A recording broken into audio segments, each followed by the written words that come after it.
selling with authenticity. It's building that relationship. About the value. Because you want to make that impact. It can make you happier. Elevate others around us. Welcome to the Selling from the Heart podcast, your home for authentic, effective, and socially integrated sales strategies to help you master the art of selling. Join your co-hosts Larry Levine and Daryl Amy, along with some of the world's best sales thought leaders and practitioners, as we explore ways to help you grow your sales.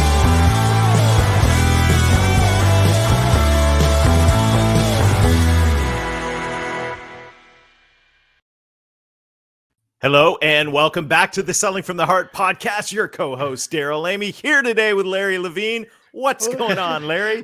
I'm so excited to be on this podcast. But before we get started, for those of you who are only listening and you're not watching, Daryl, get yourself a razor, dude.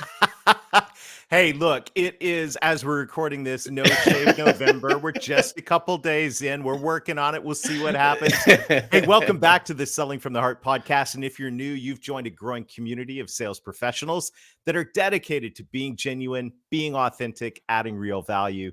We call it Selling from the Heart. And there's going to be some love in the house today, Larry. We're going to have there's going to be a lot of love in the house. Conversation. You're going to really enjoy meeting our friend Jonathan Darling here in a few moments. We've got a lot going on here as we finish out the year.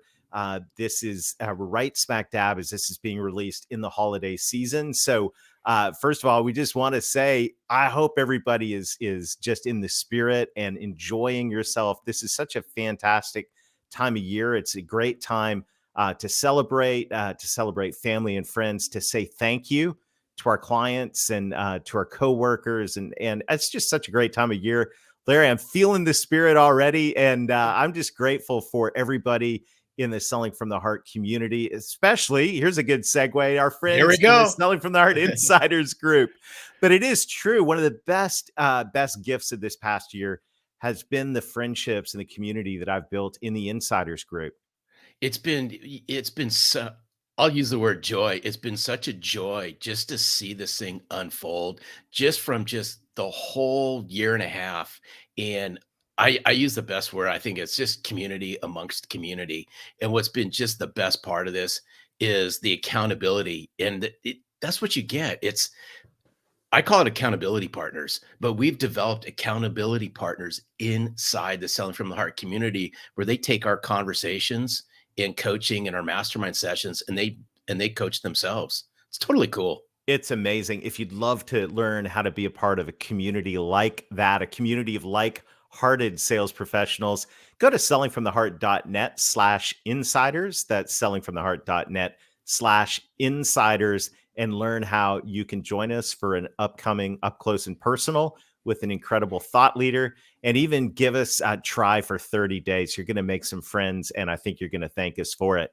Oh, man, I'll tell you what, we've got a friend here today, Larry, that is such a kindred spirit and friend. I can't wait for everybody in the Selling from the Heart community to meet our friend, Jonathan Darling. Jonathan, what's going on, man?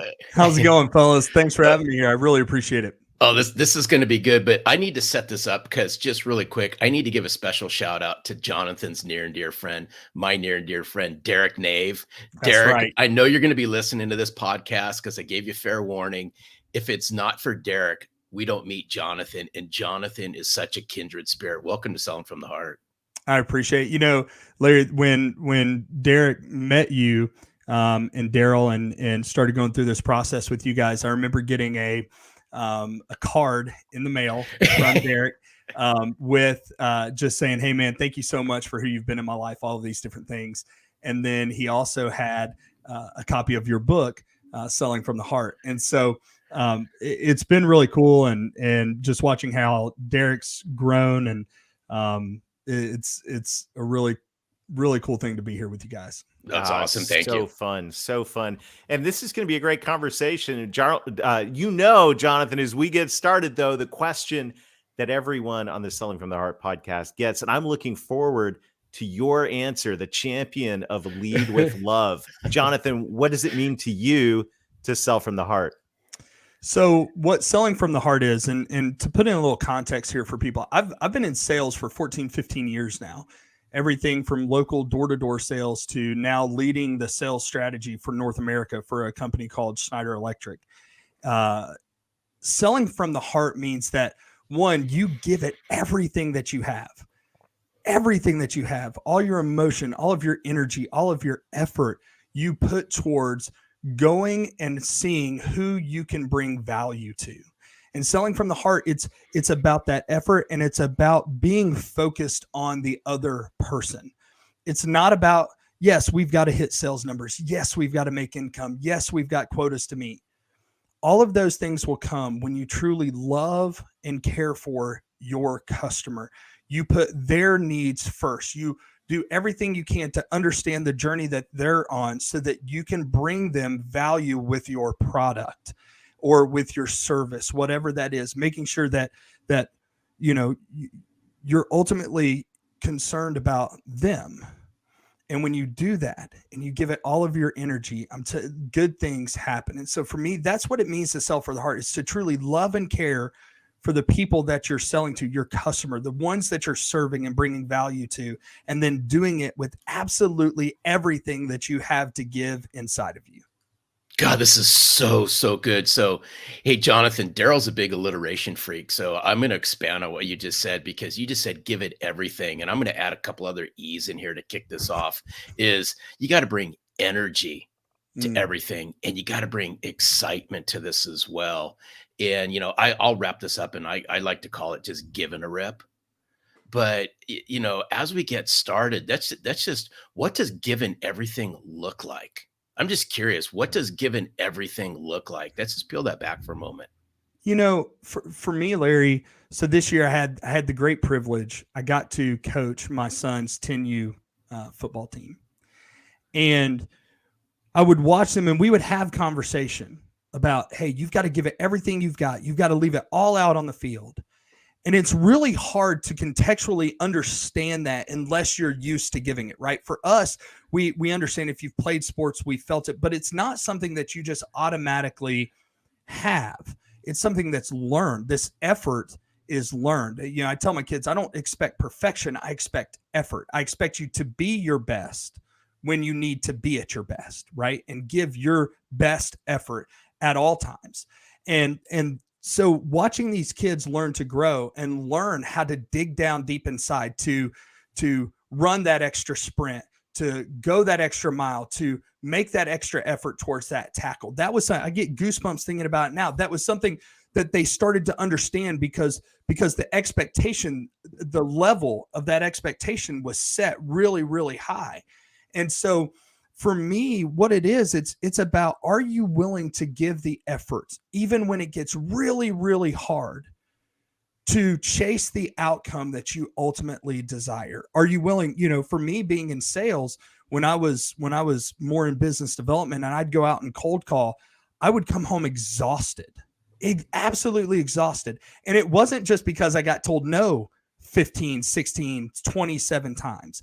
I come home exhausted because if the gatekeeper wouldn't let me in the front, I would sneak around the back of a building and find doors unlocked. Right? I called I share this story. I called one guy 12 to 13 times a day for 8 months straight. 8 months straight.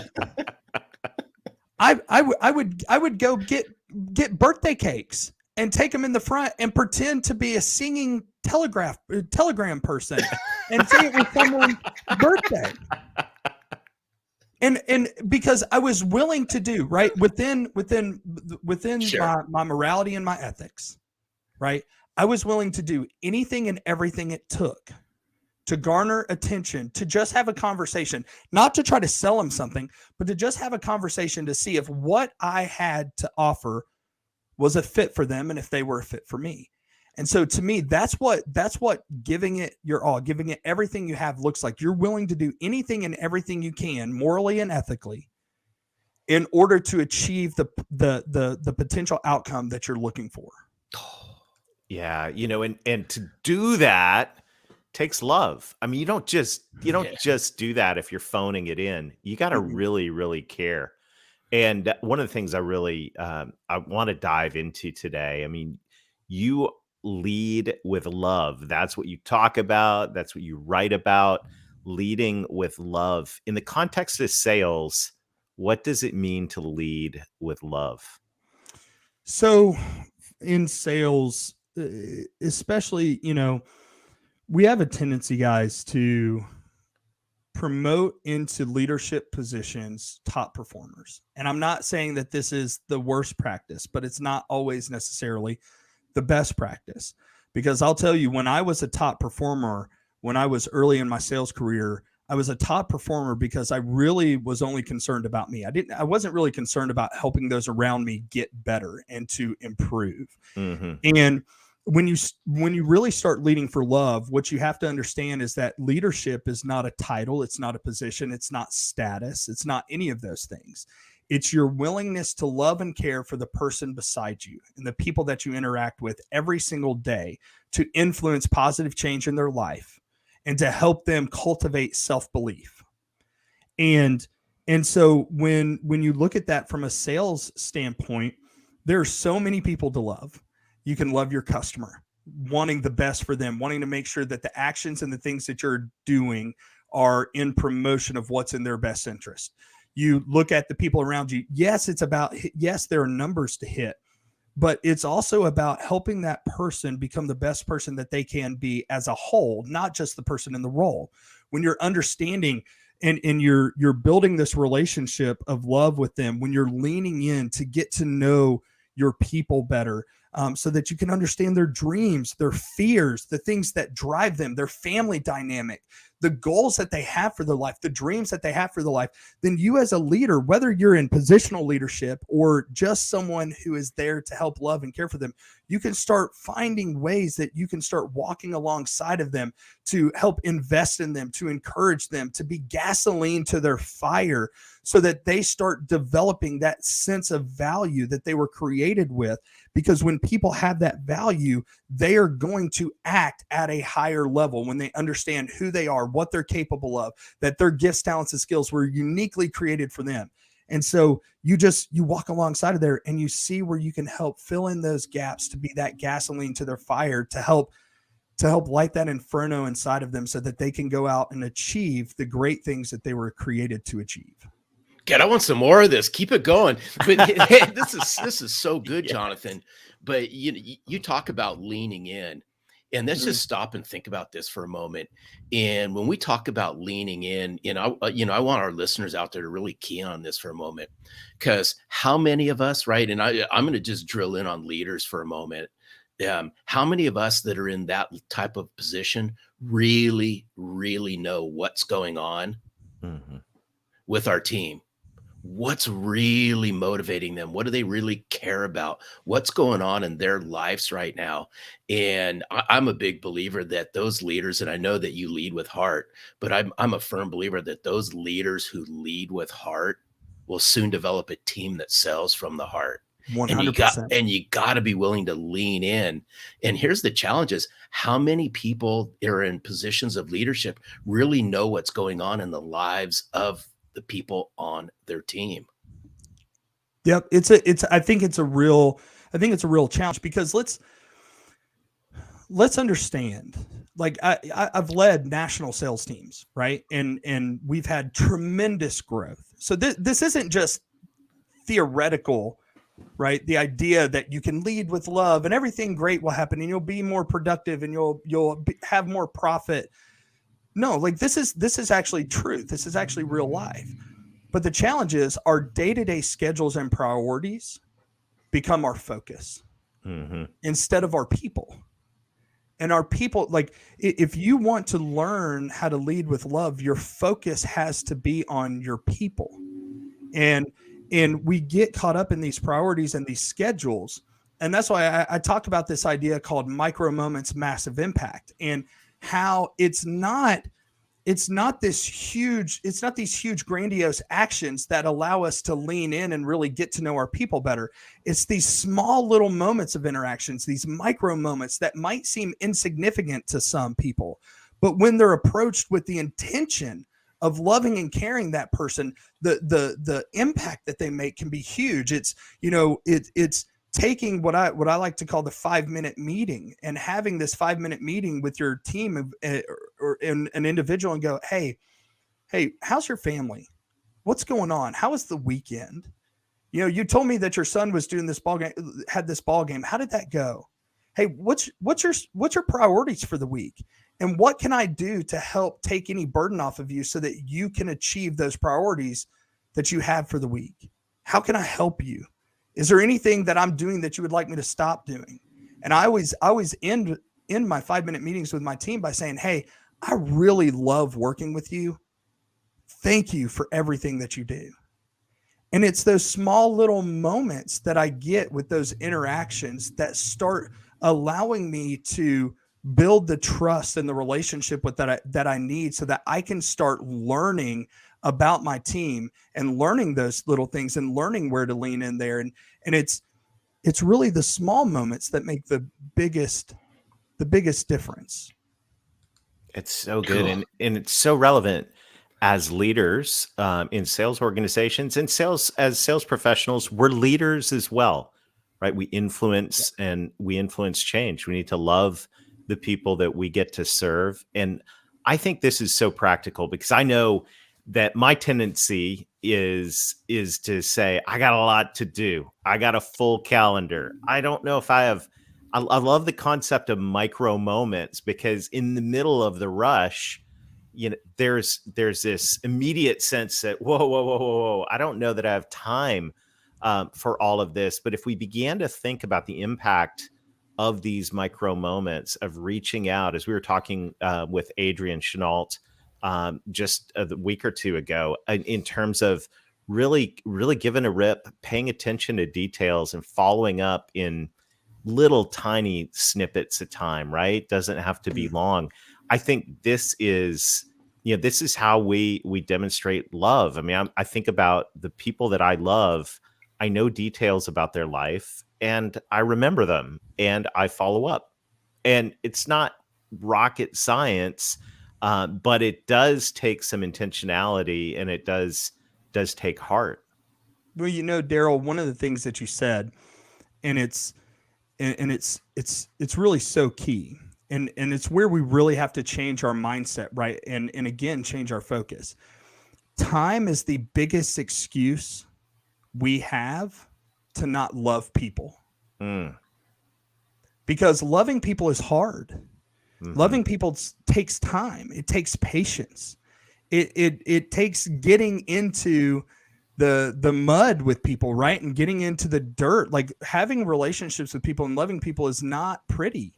Like there's some dirt in there, and oftentimes we don't have the time to invest in those people, but yet we want the most out of them, and we want the most performance out of them, but yet we don't really know where we can help lean in to bring that potential out of them. I believe we were all created with unlimited potential inside of us, and it's our job as leaders, it's our privilege as leaders to love people and to draw out that potential so that they can ultimately achieve what it is that they can, right? That they were made for. And we have to start looking at our people as the priority, that the time we invest in our people has the biggest ROI to the goals that we're trying to accomplish as a company, as a sales team, or even as an individual. So God, this is amazing stuff that we're talking about. Thank you so much, Jonathan. But here's where I want to focus in on, because I think this is my challenge. And I've always said this for a long, long time, here in Selling from the Heart. If we can do the things that we're talking about on this podcast in our personal lives. So let's just think about what we've spoken about here on the podcast. Think about our friendships and those that are close to us. We do all of those things. Mm-hmm. We lean in, we show how much we love our friends and those people close to us. But here's what I want us to think about. Where's the disconnect, and why do you feel like that's left at home? And then the minute that we get into the workforce, we tend to leave that to the wayside. I think it's innate in all of us. It's how do we remove that boundary a little bit that says, if we can love on our friends and those close to us, what prevents us from doing that in our professional lives? Yeah, man, that's such a good question. It's actually, to be very transparent with you guys, Please do. It is, my dogs started apparently scratching themselves and shaking the computer screen. There you go. You can only know that if you're watching Only this on see it here, video. folks. So Yeah, there you go. No, what's that? That's the biggest pushback I get, Larry, is around this idea of love and leadership. Is, well, that's love. That's personal. That's personal life stuff. You gotta leave that at the door. When you come to work, it's work time. Leave your personal self at home. We have created this paradigm where our work self is different than our home self, and it's just not true. We're not, like, we are creating multiple personality syndrome because we have to be one person at home and different at work and different in front of our customers. I had a leader back when I first got into sales that would constantly be like, John, you can't joke around that much with your customers. You can't do that with your customers. You need to be more serious. You need to be more this. And I said, okay, I tell you what, I'll be the way you want me to be. And we'll see if I sell more. And if I don't, and I will give it everything I have, because I don't do anything halfway. And if I don't, then I get to be me. And he said, fine, great. So I was more serious. I was more, let's be really serious. And it was horrible because I was not being who I am. And that's the thing.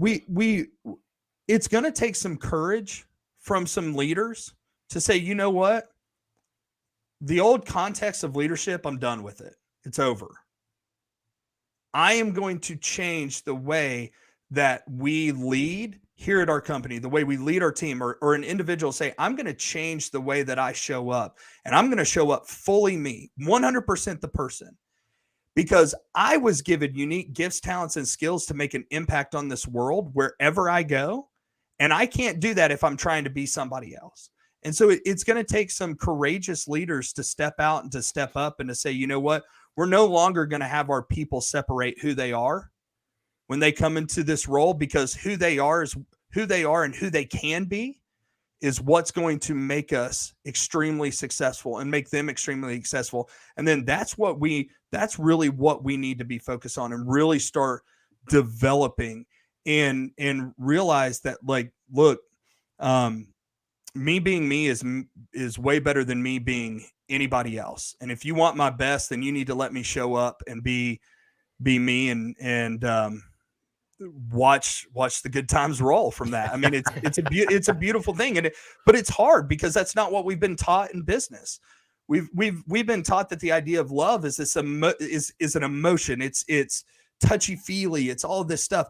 And I'm not talking about romantic, lustful, emotional love. Emotions are like the weather. It comes and it goes. I'm talking about the action of love, patience, kindness, always hoping, always persevering, always pushing forward, keeping no records of wrongs, not getting offended by the little things in our life that we constantly get offended about. If I love people because love isn't a currency. If I love people, not for what they give back to me, but because I love people, then it doesn't matter what Larry or Daryl or anybody else says or thinks about me. I'm undefendable because it's not about what you give me in return.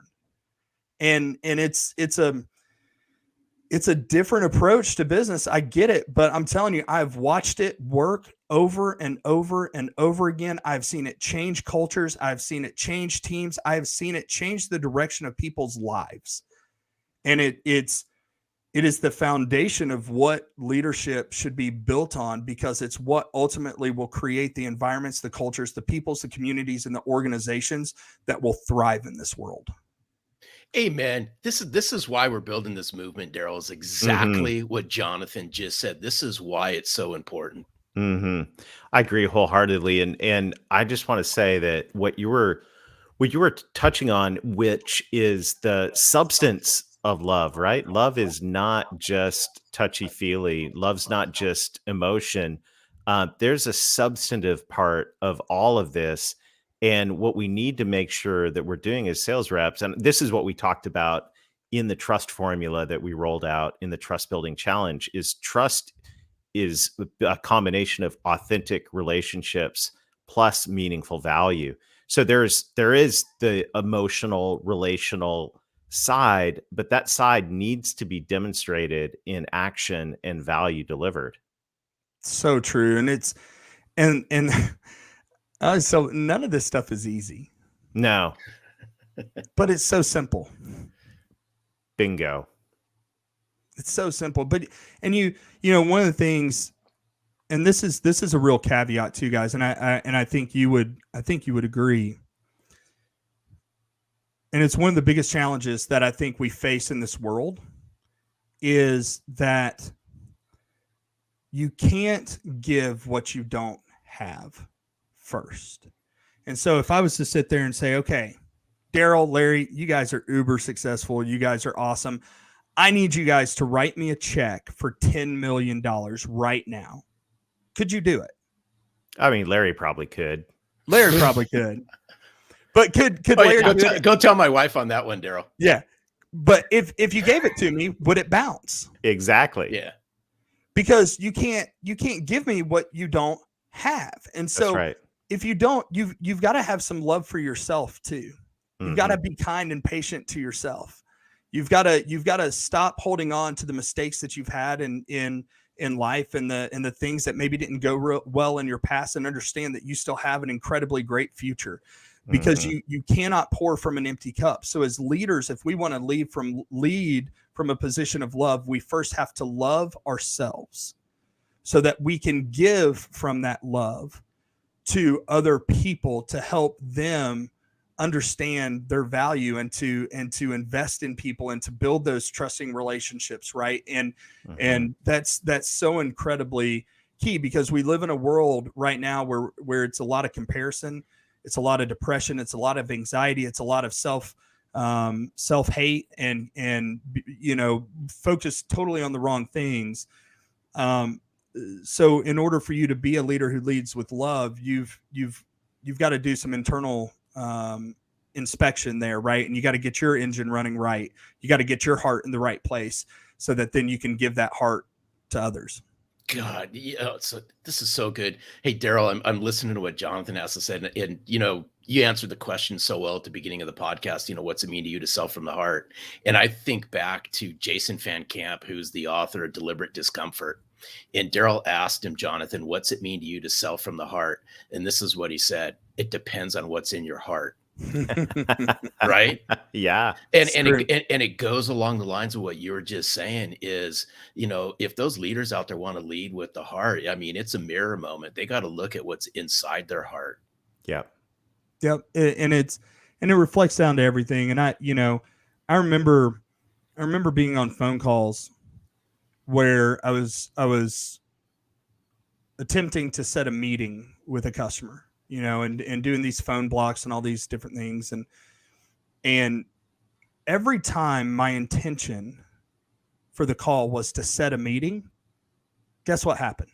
You didn't set a meeting. I never set the meeting because my intention was selfish. It was about me. It was about me getting a meeting. And that was my focus. That was everything that I was driving towards, was setting that meeting. And I never set a dang meeting. And when I realized that my intention should be learning about that customer and learning whether or not they are a customer that I can bring value to, it's not just about me qualifying them. It's about them, as a customer, like I've got to qualify it too. If my time, if they need me. Right. And so, once I started focusing on them and my intention being on them, their needs, are they a good fit for what I have? Am I a good fit for what they need? I was I couldn't stop setting meetings. I was like, oh my gosh, like what changed? The intention of my heart changed. It wasn't about me anymore. It was about them. And love isn't about me. Love isn't about me. It's about other people. I do have to love myself, but the intention has to be, I can love myself so I can love others better. What a great conversation. Jonathan, I am so grateful for your heart in all of this. And I know our listeners are going to want to get to know you and connect with you. We'll put a link in the show notes. A final word of wisdom as we get ready to wrap up our conversation today. Yeah. So we are all in the construction business. We're all in the construction business. And we've been given these tools that we can use every single day to either build people up or to tear people down. So we need to really begin to choose our tools wisely. Perfect. Jonathan. You're awesome. Thank you awesome. so much. Yeah, you're a true Selling from the Heart champion. We really appreciate you sharing your heart with us today. That was awesome. Yeah, thanks for having me on, guys. I love what you're doing. I love the message, and am really honored to be a part. Awesome. Until next time, thank you. Thank you, Jonathan. Oh, Daryl. I knew that was going to be good, but whoa. So this is a rewinder, and there's so much to soak in here and to really put to work. I loved the way that Jonathan talked about love being something that is substantive. It's not a mushy gushy feeling. When we say we love our clients, yeah, there may be their feeling. I hope there's a little bit, but there's the action part of it. And this is, at the end of the day, as he said just a moment ago, we've been given tools. We all have tools. What are we going to do with them? Are we going to use them? Are we going to build up? Are we going to tear down? Are we going to invest in people? And this is why it's so important to have the alignment of your heart and your head together. Mm-hmm. And it's just, I think back, and it's why the self-reflection journal is so important. That goes along with selling from the heart, and it ties so well into what Jonathan said. You got to go, if you want to lead from the heart, you got to go on a journey to maybe rediscover, uncover what's in your heart. And that's what you get on the self-reflection journal. So this is a great time. In fact, this is a great time of the year to take a step back and look at what's in your heart. And as you push into 2022, what would it mean to you and your team if you led with your heart? Wow. If you led with love, what would that look like? How would that grow your team? How would it grow your relationships? And how would it grow your sales? Yeah, absolutely. And if you want to invest in yourself, get a free copy of the Selling from the Heart Self-Reflection Journal. I'm thankful that you put that together, Larry, because it is really a very practical tool that you can use to get in touch with your own heart and do some business there. Just go to sellingfromtheheart.net/journal or text the word heart to 21,000. That's heart to 21,000. And you can get a copy of the Self-Reflection Journal. I can't think of a better way to invest some time over the holiday this year and to really set yourself up for an authentically successful 2022. Oh, it's so good. So good. Well, what an amazing, we got to have, we got to have Jonathan back again. We got to go round 2 on this. I'm pretty sure we will. Well, everybody, thank you so much for sharing your time with us today. And thank you for putting your heart into what you do. We would love to get to know you in the Insiders group. You can get a free pass to come to our next Up Close and Personal at sellingfromtheheart.net/free-pass. It's rolling across the bottom if you're watching on video, or just message me or Larry and we'll get you hooked up. Till next time, keep being genuine, keep being authentic, keep adding real value, lead with love, and most of all, sell from the heart.